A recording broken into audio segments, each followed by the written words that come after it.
All right, we got a new piece of kit here for the Rally Mini. So this is an Android player here, infotainment system.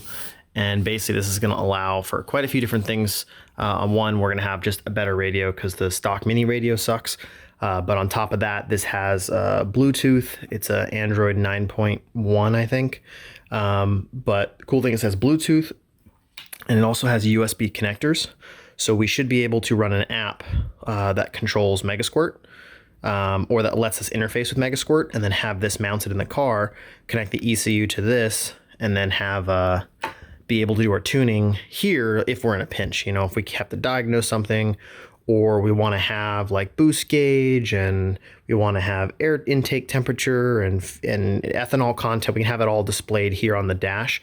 We won't be able to use torque or something like that because that's all OBD2 connected, but we will be able to run something like Shadow Dash or potentially some other Type 2 Hickory applications that will let us see what's going on in the ECU. We also need an install kit, a dash kit.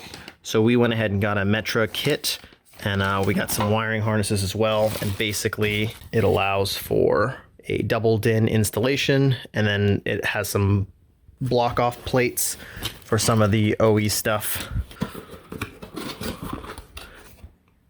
No. But I have to say, this is a lot cooler than what the screens we had to use to install, like, 10 years ago. Keisuke, no. This piece here is sort of the side area where we're going to be mounting our radio. So we had to make a little bit of clearance. So I've just gone in and kind of snipped out those areas. It's not going to be seen, so I don't need to worry too much about making it super pretty, but we do need to make sure that we have enough clearance for the brackets. So these are the brackets that are coming from the Metra install kit. However, it doesn't really fit the radio. So we've gone ahead and used the radio bracket to mark it out. And then we've gone here and scribed that line in. And then we're going to drill in 2 holes on each side to mount in the radio screws. But this will get everything kind of meshed together with the different parts.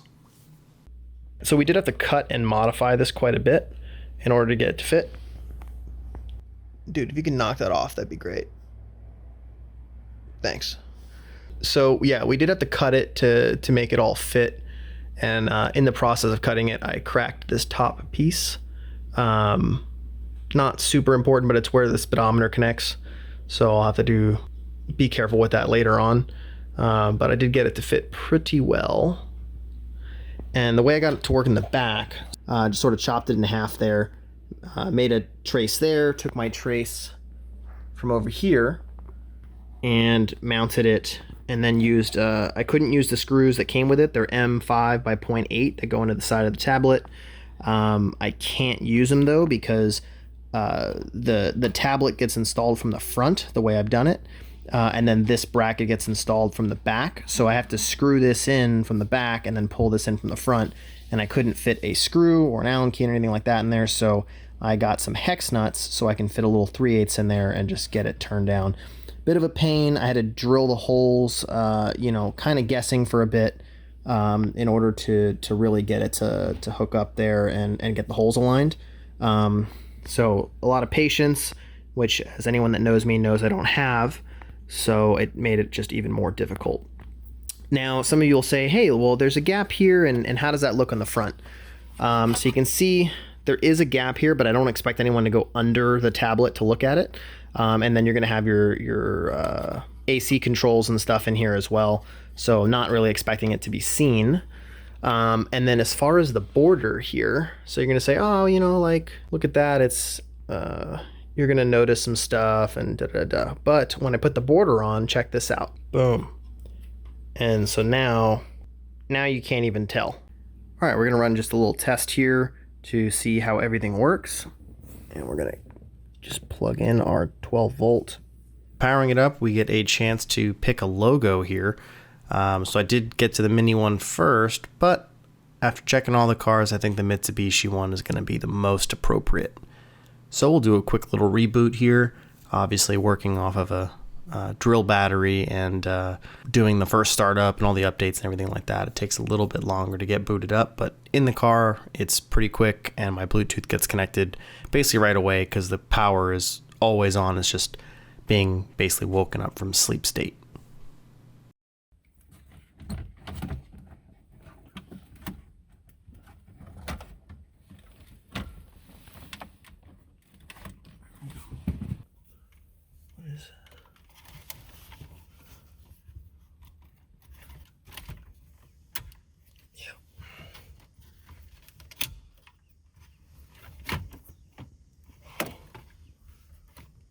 Cool, free fuse.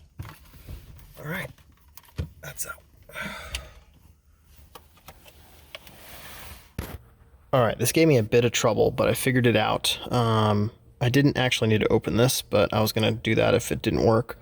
But basically what I had to do to get this to eventually work is I had to press and hold this for 3 to 5 seconds. So in here, there is a little button.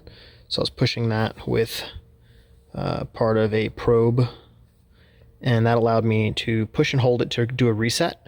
Once I reset it, if you continue holding it until like 10 or 15 seconds, which some of the instructions tell you to do, it just kept giving me in a weird loop where it wasn't really resetting or signing up for the registering the steering wheel controls.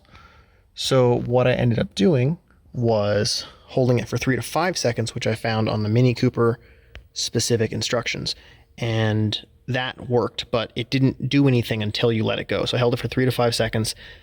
Right at the 5 count, I let go. It started flashing really, really quickly.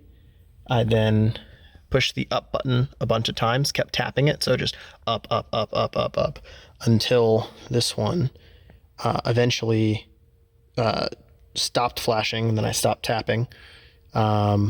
And it went through and eventually counted out what radio I had. I think it said flashed 18 red times, which meant non-configured or something like that for the radio, but it ended up stopping at the red sequence, which meant it registered. And so if I go over here, so I push up, press and hold up, boom, down, press and hold down, to the right, press and hold right, left, press and hold left. The mute button didn't work, but the volume button works. We've got our dash hooked up, and it's hooked up here to our ECU, which of course is in the glove box. And we've got our USB connected here, just kind of temporary right now. But we got our ECU onto our dashboard. So now I've got throttle position, I've got intake air temperature, I've got coolant temperature, I've got voltage, engine RPM, AFR, lambda, engine map with inches of mercury on vacuum and PSI on boost. Also got my current VE in case I'm doing logging or tuning. Spark advance, and then of course flex fuel sensor once I get that hooked up, and then GPS speed down there in the corner because this one reads about 10% off, so figured might as well try and get that figured out, or at least have something there for reference if I'm driving on the highway so I don't get pulled over and get a ticket in this awesome fun little car. Thanks for watching, subscribing, liking, and commenting on my videos. That's a great way to help support the channel. If you want to crank your support up a notch, consider becoming a patron over on Patreon. You get early access to videos, and you get to have your name immortalized here in the video, and I hope that you consider joining them. Alright, thanks for watching the video, everybody. Make sure to stay safe and be healthy, and of course, keep modding your cars.